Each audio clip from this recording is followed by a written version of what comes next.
Selamat pagi saudara-saudara yang dikasihi Tuhan. Kita berjumpa kembali dalam sapaan dan renungan pagi GKI Salatiga. Kamis 11 Desember 2025 bersama saya Penatua Yosua Candana. Sebelum memulai kita bersatu dalam doa. Mari kita berdoa. Tuhan Yesus, selamat pagi. Terima kasih untuk hari baru ini. Terima kasih untuk udara segar yang boleh kami hirup pada pagi hari ini. Saat ini kami akan bersaat teduh, kiranya Tuhan berikan kami hikmat agar kami dapat memahami firman-Mu. Terima kasih Tuhan, haleluya, amin. Bacaan kita pada hari ini diambil dari Rut pasal 1 ayat 16 sampai 17. Saya akan bacakan.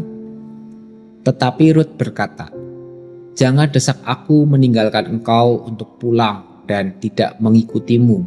Kemanapun engkau pergi, ke situ aku pergi. Dimanapun engkau bermalam, di situ aku bermalam. Bangsamulah bangsaku dan Allahmu Allahku. Dimanapun engkau mati, di situ aku mati dan dikuburkan. Kiranya Tuhan menghukum aku dengan berat, bahkan lebih lagi jikalau ada yang memisahkan aku dari engkau kecuali maut." Ya Bapak Ibu, tema kita pada hari ini kesetiaan di tengah kepahitan. Saudara-saudara, di masa Advent ini kita diajak menantikan kedatangan Kristus. Ya, seringkali kita membayangkan masa Advent sebagai masa yang penuh sukacita, kebahagiaan, dan penuh harapan. Tetapi dalam kenyataannya, hari-hari yang kita lewati ini sering juga kita jalani dengan hati yang lelah, penuh pergumulan, kekhawatiran, bahkan keraguan. Maka tidak jarang di tengah kondisi itu kita tidak menjadikan iman sebagai dasar dan poros dalam cara kita berpikir dan bertindak. Dalam bacaan kita hari ini, kisah Rut dan Naomi menunjukkan hal itu dengan sangat jelas. Bila kita membaca pasal-pasal secara lengkap, ya, Naomi mengalami masa yang sangat pahit. Ia kehilangan suaminya, kehilangan kedua anak laki-lakinya, dan hanya bersama kedua menantunya. Dalam situasi seperti ini, seakan-akan Tuhan tidak peduli pada hidup Naomi dan Rut. Namun menariknya, meskipun pahit, Naomi tetap beriman kepada Tuhan. Ini kita bisa lihat di ayat yang ke-6. Saya akan bacakan. Kemudian ia berkemas bersama kedua menantunya dan pulang dari daerah Moab. Sebab di daerah Moab ia mendengar bahwa Tuhan telah memperhatikan umatnya dan memberi mereka makanan. Ya, pada ayat tersebut kita melihat kesetiaan Naomi. Kemudian dalam proses perjalanannya kembali, ia berkata kepada kedua menantunya untuk mereka kembali ke rumah mereka masing-masing.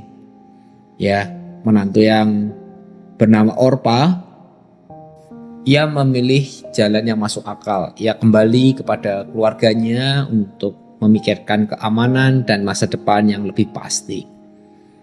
Tetapi Rut mengambil keputusan yang berbeda.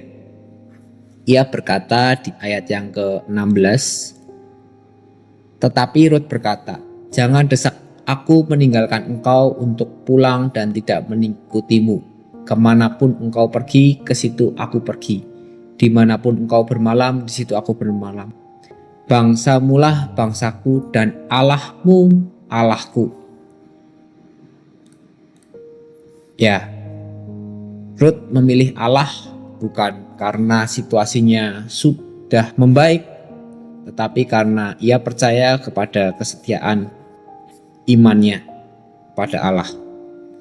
Dan yang lebih menarik lagi, melalui kesetiaan Rut yang sederhana ini, Tuhan sedang membangun sebuah rencana yang jauh lebih besar. Ya, ketika Rut setelah ini kembali, lalu dia bertemu dengan Boas. Dan dari situ lahirlah Obed. Dan Obed ini adalah ayah Isai, dan Isai juga adalah ayah Daud. Dan keturunan Daud inilah Yesus, ya, Sang Mesias, lahir ke dunia. Kesetiaan kecil ini di tengah kepahitan ternyata dipakai Tuhan untuk menghadirkan karya keselamatan yang begitu besar. Karena itu, saudara-saudara, tetaplah beriman di tengah kepahitan, tetap percaya meski belum ada kepastian, tetap berjalan sambil bersandar kepada Tuhan. Dan biarlah rencananya yang terjadi. Amin. Mari Bapak Ibu kita bersatu dalam doa. Tuhan, terima kasih atas firman-Mu pada pagi hari ini. Ajar kami untuk tetap setia, tetap percaya, dan tetap berharap hanya kepada-Mu. Sertai langkah kami di sepanjang hari ini, agar hidup kami terus memuliakan nama-Mu. Dalam nama Tuhan Yesus kami berdoa. Amin. Saudara-saudara, selamat menjalani hari ini. Kiranya Tuhan menyertai kita semua. Amin.